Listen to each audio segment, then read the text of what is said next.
الفاتحة إلى حضرة روح النبي صلى الله تعالى عليه وسلم وآله وأصحابه أجمعين. بسم الله الرحمن الرحيم.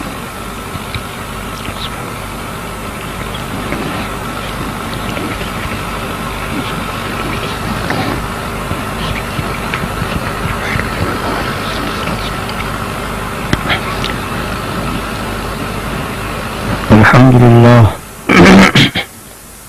الحمد لله الذي قال في شان حبيبه الكريم عليه التحية والتسليم إن الله وملائكته يصلون على النبي يا أيها الذين آمنوا صلوا عليه وسلموا تسليما لبيك اللهم ربنا وسعديك اللهم صل وسلم وبارك على سيدنا ومولانا محمد طب القلوب ودوائها وعافية الأبدان وشفائها ونور الأبصار وضيائها وآله وصحبه دائما أبدا سبحان ربك رب العزة عما يصفون وسلام على المرسلين والحمد لله رب العالمين. الحمد لله الحمد لله الذي يبدع الأفلاك والأرضين والصلاة والسلام على من كان نبيا وآدم بين الماء والطين وعلى آله وأصحابه أجمعين برحمتك يا أرحم الراحمين. أما بعد أعوذ بالله من الشيطان الرجيم بسم الله الرحمن الرحيم. إنما يريد الله ليذهب عنكم الرجس أهل البيت ويطهركم تطهيرا. صدق الله مولانا العظيم وصدق رسوله النبي الكريم ونحن على ذلك لمن الشاهدين والشاكرين والحمد لله رب العالمين. بارك الله لنا لكم في القرآن العظيم ونفعنا إياكم بالآيات والذكر الحكيم إنه تعالى جواد كريم ملك بر رؤوف رحيم.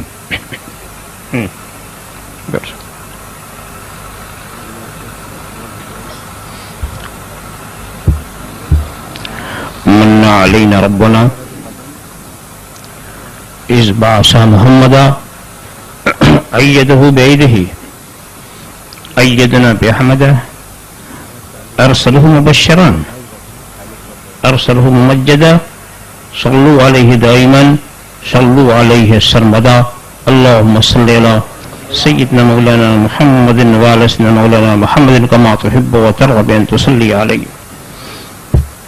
ادب گاہشت زیر آسماں درش نازک تر نفس گم کردہ می آید جنید و بایزیدی جا بمصطفیٰ برسا خیش را کہ دی ہم اوست اگر بہو نہ رسیدی تمام بو لہبیشت جو ہو ممدوح خود اپنے خدا کا جو ہو ممدوح خود اپنے خدا کا بھلا کوئی کرے اس کی ثنا کیا بھلا کوئی کرے اس کی ثنا کیا انہیں میری حقیقت کا پتہ ہے انہیں میری حقیقت کا پتہ ہے مجھے ان کی حقیقت کا پتہ کیا مجھے ان کی حقیقت کا پتہ کیا.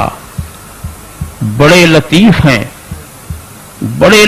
ہیں نازک سے گھر میں رہتے ہیں بڑے لطیف ہیں نازک سے گھر میں رہتے ہیں میرے حضور میری چشمے تر میں رہتے ہیں. بڑے لطیف ہیں نازک سے گھر میں رہتے ہیں میرے حضور میری چشمے تر میں رہتے ہیں. ہمارے دل میں ہمارے جگر میں رہتے ہیں ہمارے دل میں ہمارے جگر میں رہتے ہیں. انہی کے گھر ہیں یہ وہ اپنے گھر میں رہتے ہیں انہی کے گھر ہیں یہ وہ اپنے گھر میں رہتے ہیں.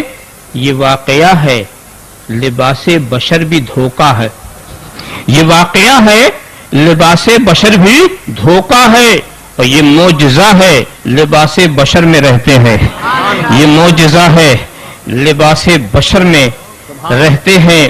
یہ واقعہ ہے لباس بشر بھی دھوکہ ہے، یہ معجزہ ہے، لباس بشر میں رہتے ہیں، مقام ان کا نہ فرش زمین نہ عرش بری، مقام ان کا نہ فرش زمین نہ عرش بری، وہ اپنے چاہنے والوں کے گھر میں رہتے ہیں، وہ اپنے چاہنے والوں کے گھر میں رہتے ہیں، وہ اپنے چاہنے والوں کے گھر میں رہتے ہیں۔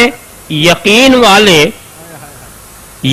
والے کہاں سے چلے کہاں پہنچے، یقین والے کہاں سے چلے کہاں پہنچے، اور جو اہل شک ہیں اگر میں مگر میں رہتے ہیں، جو اہل شک ہیں اگر میں مگر میں رہتے ہیں، یقین والے کہاں سے چلے کہاں پہنچے، یقین والے کہاں سے چلے کہاں پہنچے، جو اہل شک ہیں اگر میں مگر میں رہتے ہیں، جو اہل شک ہیں خدا کے نور کو اپنی طرح سمجھتے ہیں، خدا کے نور کو اپنی طرح سمجھتے ہیں۔ یہ کون لوگ ہیں، کس کے اثر میں رہتے ہیں، یہ کون لوگ ہیں کس کے اثر میں رہتے ہیں، خدا کے نور کو اپنی طرح سمجھتے ہیں۔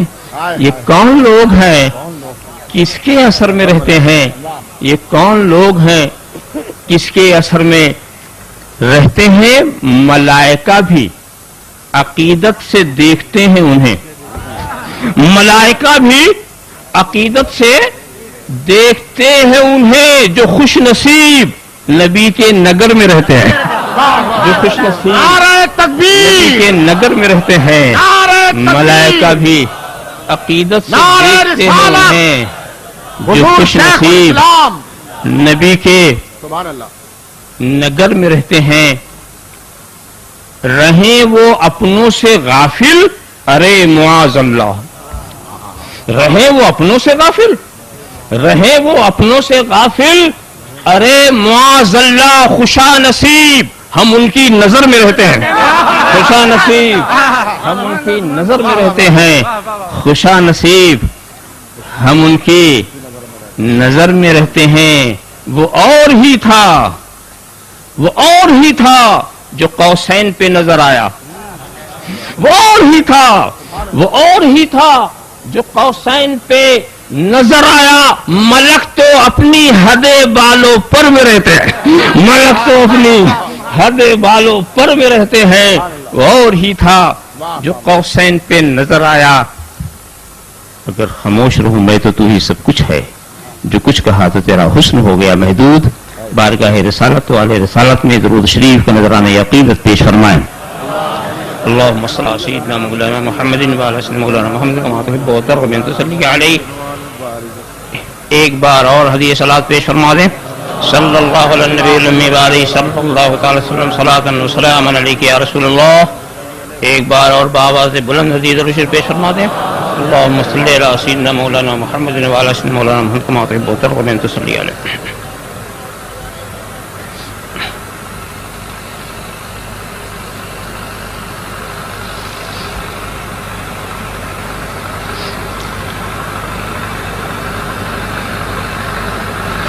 اس کے سوا اور کوئی بات ہی نہیں کہ خدا نے ارادہ کر لیا ہے، اے نبی کے گھر والوں،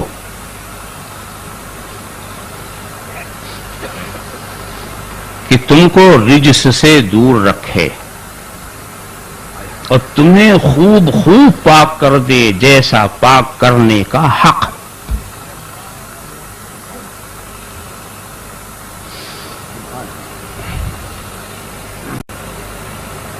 قرآن کریم کی مشہور و معروف آیت کریمہ جس کو آیت تطہیر کہا جاتا،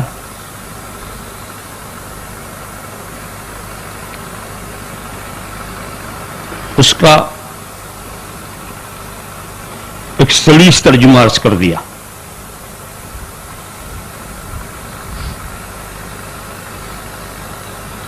تحقیق کے میدان میں چلیں آپ تو بہت سے لفظوں کی تحقیق کی ضرورت۔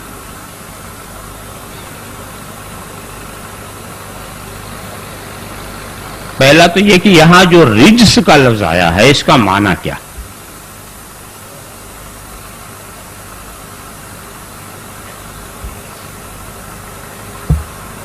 اس کی مراد کیا ہے؟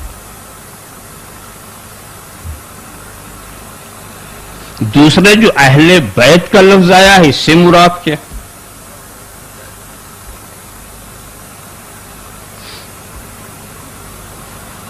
اس لیے کہ جب تک دونوں باتوں کی وضاحت نہیں ہوتی آپ نہیں سمجھ سکتے کہ کس کو کس سے پاک کیا گیا.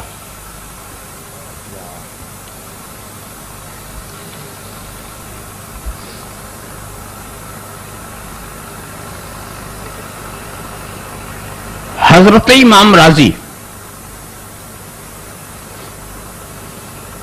اپنی مشہور عالم تفسیر کبیر میں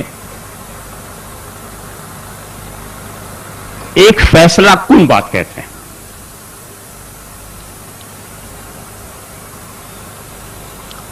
اور ان کے نزدیک جو ترجیح ہے جس مفہوم کو وہ بیان کرتے ہیں اس اعتراف کے ساتھ کہ اختلف الاقوال فی اہل البیت، اہل بیت کو مصداق کو متعین کرنے میں اقوال مختلف ہے.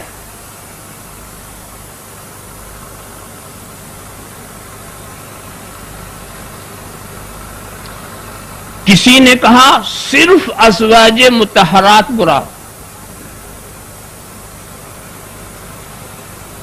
کسی نے کہا صرف وہ مراد جن کو ہم آپ پنجتن پاک کہتے ہیں.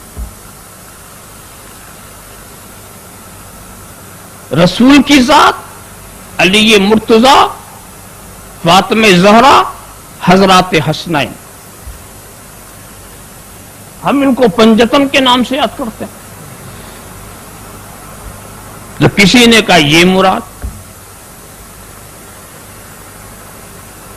اور کسی نے کہا کہ ازواج مطہرات یہ پنجتن، اس کے سوا قیامت تک آنے والی اولاد بھی مراد.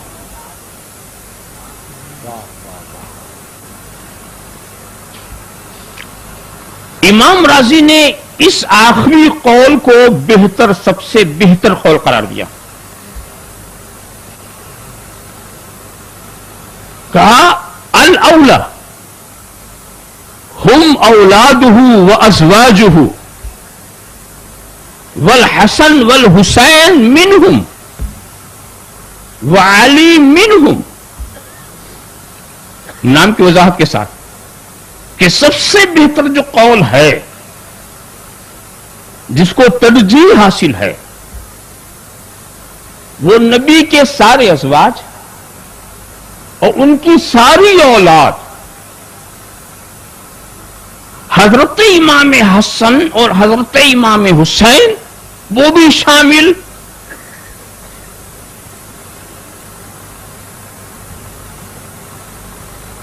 حضرت علی بھی اسی میں داخل،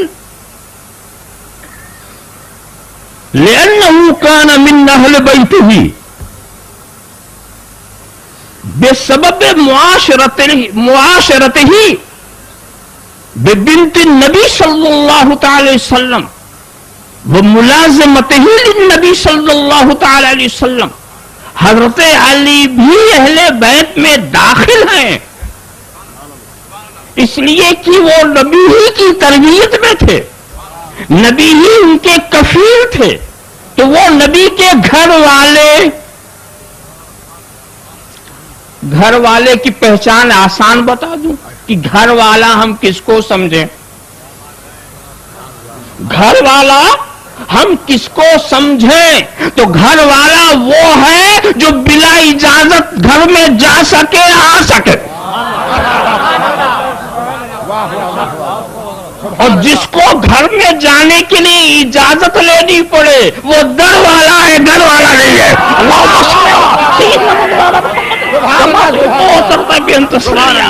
نعرہ تکبیر، نعرہ رسالت، حضور شیخ الاسلام قانون بن چکا ہے، لا تدخلوا بیوت النبی، بغیر اجازت نبی کے گھر میں داخل نہ ہو، یہ قانون گھر والوں کے لیے نہیں ہے، یہ در والوں کے لیے ہے۔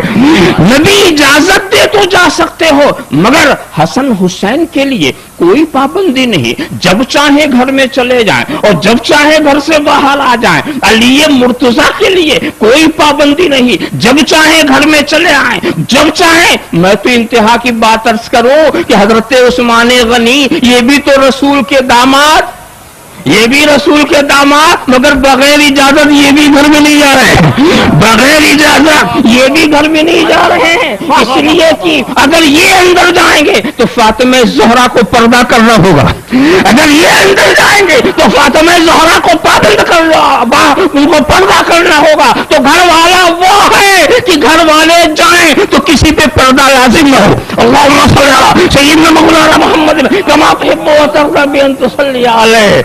بات تو اب اس بات کو ہم کہہ کر کے قیامت تک، امام مہدی کے زمانے تک جتنے سید ہیں یہ رسول کے گھر میں بغیر اجازت جا سکتے ہیں، اس لیے کہ اپنے دادی ہی کے پاس تو گئے، اپنی دادی ہی کے پاس تو گئے، ان سے کسی پردے کی ضرورت نہیں ہوگی۔ تو یہ ہے در والے، یہ ہے گھر والے، یہ ہے گھر والے، ان کے لیے وہ قانون نہیں۔ تو اب اہل بیت سے بات واضح ہو گئی۔ اہل بیت جن کو ہم کہتے ہیں وہ تو 5 ہی ہیں، مگر ان کی نسل جو ہے، ان کی اولاد جو ہے اور جس میں رسول کا کسن نسب شامل ہے، وہ سب بھی اہل بیت۔ عجیب بات ہے، جب گھر والے کی بات چلتی ہے تو لوگ عجیب عجیب بات کہنے لگتے ہیں۔ فاضل نوجوان نے جس کی طرف اشارہ بھی کیا تھا کہ بھئی کہاں کی باتیں چھیڑ دی تم نے، اتنا تم نہیں جانتے کہ ٹھیک ہے گھر والے ہوتے ہیں، مگر عظمت جو ملتی ہے وہ علم و عمل سے ملتی ہے، بڑائی جو ملتی ہے تقوی و طہارت سے ملتی ہے۔ نسب سے کیا ہوتا؟ نسب سے کیا ہوتا؟ نسب سے کوئی فائدہ نہیں، عمل کرو عمل کرو، نسب سے کوئی فائدہ نہیں، علم حاصل کرو علم حاصل کرو۔ بھئی ٹھیک ہے، اگر کسی کو ان کے نسب سے فائدہ نہ ہو تو وہ رسول کے نسب پہ کیوں شک کر رہا؟ واہ واہ واہ، سبحان اللہ سبحان اللہ سبحان اللہ۔ نسب سے فائدہ نہیں ایسا بولتے ہو؟ نسب سے تو وہ فائدہ ہے جو کسی عمل سے نہیں ہو سکتا، کسی عمل سے وہ فائدہ نہیں ہو سکتا۔ تم کہتے ہو نسب سے کوئی فائدہ نہیں، یہ تو قرآن کریم کا انکار ہے، قرآن کریم کا انکار۔ وہ مشہور واقعہ آپ نے سنا ہوگا، حضرت خضر اور حضرت کلیم ساتھ ہو گیا تھا نا، تو ایک یتیم، 2 یتیم تھے، ان کی دیوار جو گرنے کی پوزیشن میں تھی انہوں نے سیدھا کر دیا، اور جب سیدھا کیا تو حضرت کلیم نے اعتراض کیا۔ اصل میں وہ شریعت موسوی کے خلاف کچھ بھی دیکھتے تو بولتے، تو نبی کا کام تو ہے ہی ہے کہ اپنی شریعت کے خلاف کوئی نامناسب بات دیکھیں تو بولے۔ انہوں نے کہا ایسی قوم کی دیوار آپ نے صحیح کی جس نے ہمیں پوچھا تک بھی نہیں۔ ارے اگر اجرت لے کے کام کرتے تو کچھ فائدہ بھی تھا۔ خیر حضرت خضر نے جو مصلحتیں سب بیان کی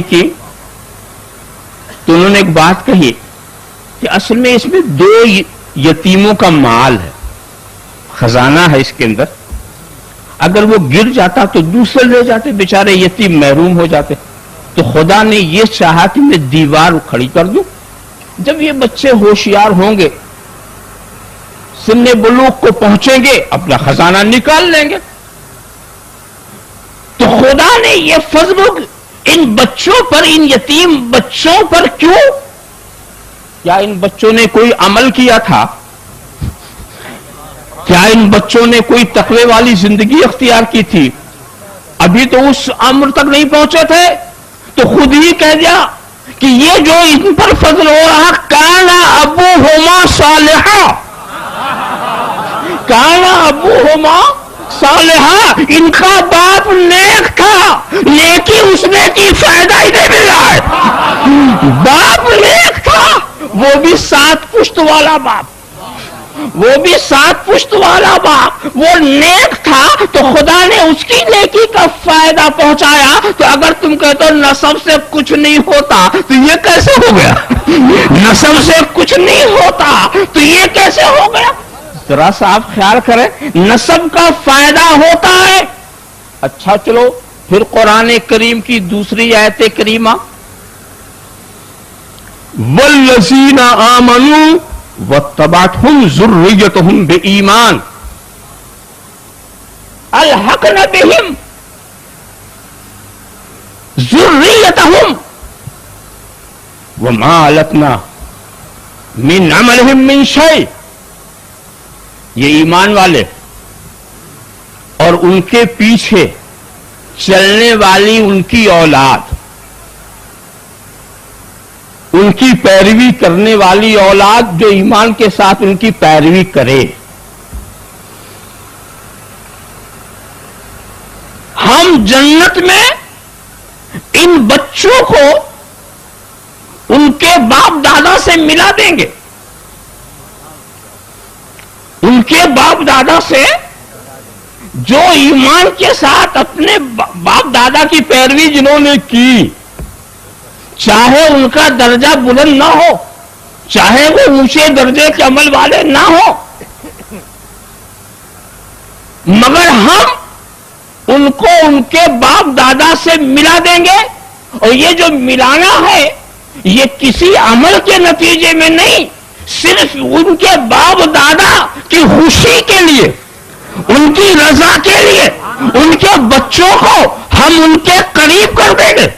ان کے بچوں کو تو مفسرین نے یہ کہا کہ اگر کوئی عمل والا متقی پرہیزگار کوئی شخص ہے اور اس مقام کا بچہ نہیں ہے تو بھی جنت میں وہ اپنے باپ دادا کے پاس اسی مقام پہ رہے گا، اسی مقام پہ رہے گا. تو میں سارے سیدوں کو خوشخبری سناتا ہوں کہ تم اگر اپنے رسول کے دامن سے وابستہ رہے تو میدان جنت میں تم کہاں رہو گے؟ جہاں تمہارے باپ دادا رہیں گے، جہاں تمہارے باپ دادا رہیں گے.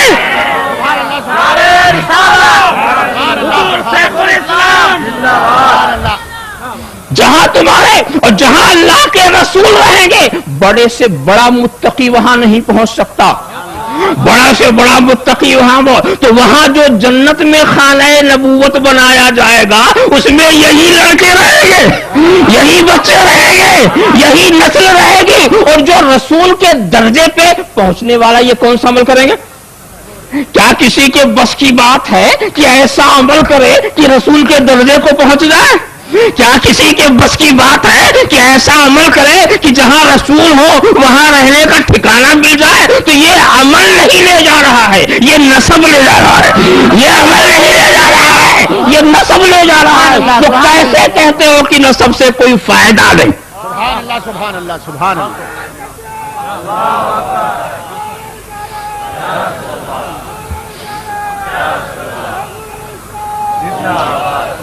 اللهم صل على سيدنا مولانا محمد وعلى سيدنا مولانا محمد كما تحب وترضى بأن تصلي عليه.